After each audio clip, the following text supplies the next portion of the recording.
It's been a minute, and we thank the Lord because of another opportunity that He has granted unto us so that we can continue sharing the knowledge, the wisdom in His Word for us to be in a position to conquer the world and its desires, sin, and the way it dictates that we live our lives. And we thank the Lord because, yes, it's been a minute, and I thank the Lord because I was just completing some of the studies that I had been ongoing in the past few years. I had 2 graduations in the month of July, and I thank the Lord because ever since I started and now here I am already having graduated, I take this opportunity to thank the Lord. And also, even you as my audience, you've been posing questions that as I try to answer them, I also get to be enlightened when it comes to the test and the exams that I had to go through. So you also played a part in my success in the past graduations, and we look forward for more. We usually say that the sky is the limit, but I say the sky is the starting point. And today,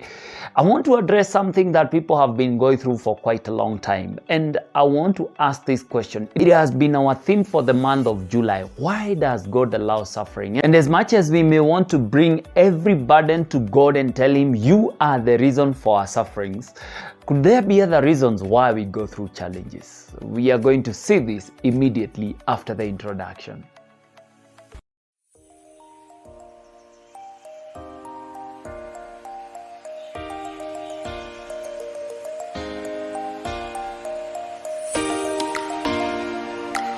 So, every one of us will have to go through challenges at one point in life or the other. It is a season that comes. And there's one preacher that I love listening, and he said, the reward you get for overcoming a challenge is another challenge.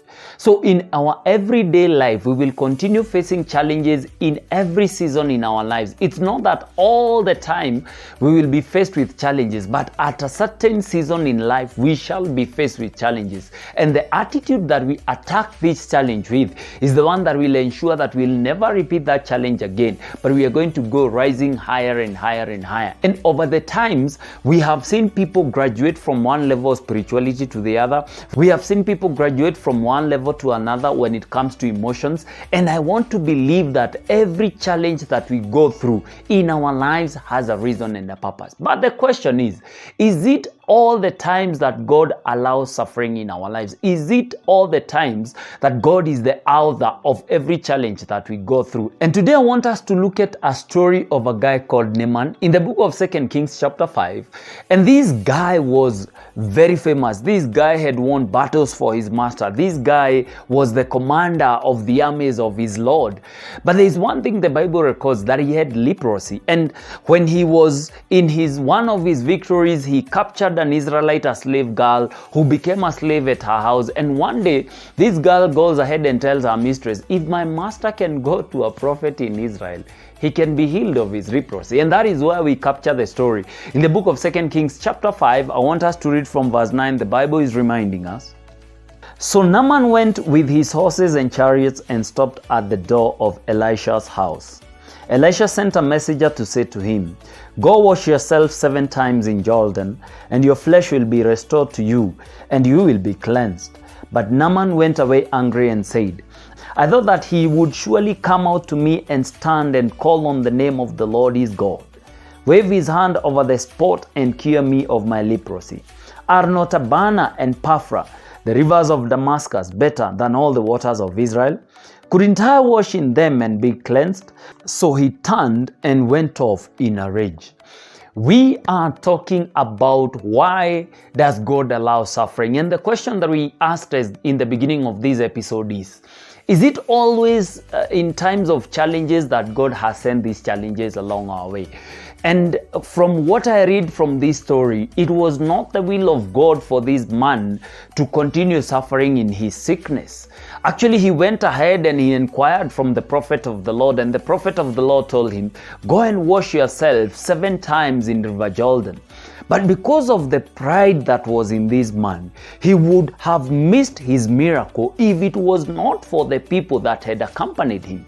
So as much as we want to go ahead and put it on God that you are the reason why I'm going through this suffering, you are the one who allowed it to come, I want to encourage you this moment and tell you, most likely, you need to go and do your homework. You need to go and do a case study and ask yourself, am I in this place because of my pride?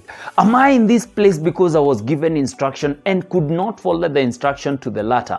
There's one thing that I always say, delayed obedience is disobedience. And there are so many of us who are going through suffering because of delayed obedience, because of postponed obedience. And God is reminding us, as much as sometimes I will allow challenges in your life for you to grow spiritually and to grow from one level to the other, sometimes the hand of God is not the one responsible for the challenges that we are going through.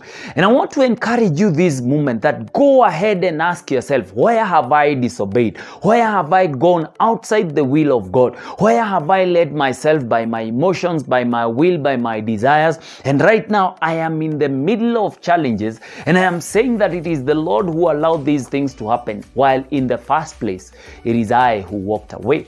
It is I who did not follow the instruction. If this guy called Naaman did not follow the instructions very well, I can assure you that we could have been reading of a guy who disobeyed if it was not for the people who were actually with him and encouraged him. If it was a big thing that he could have asked you to do, if it was a hard thing that he could have asked you to do, would you not have done it? Then why not do these little things that he has asked of you? And maybe that is the only encouragement that you need right now. If God had asked you to do a big thing, could you not have obeyed? If the expectations of the people concerning the thing that God told you, if the people were the audience, could you not have gone ahead and done it? Because most of the times we are looking at the applause of people, not realizing that not many times we get the applause of people and the applause of God at the same time. Because when we please people, we are actually outside the will of God. 1 John chapter 2 verse 15 says that he who is in love, he who is friends with the world is an enemy to the living God. And this moment, most likely the reason why you are saying you're in challenges and God is the one who allowed it to happen is because you've become friends with the world. I am challenging you this moment. Go ahead and ask yourself, have I gone outside the will of God? Have I disobeyed? Have I not followed instructions? Have I allowed my flesh to lead me? Have I allowed my carnal mind to direct and guide where I'm going instead of the Holy Spirit? And when you come to a conclusion, you will see that it is not all the time that God and His hand is the one behind our suffering. This is the Faith Crusaders, where we are all about revealing Christ-like attitudes of awakening. God bless you and see you in our next episode.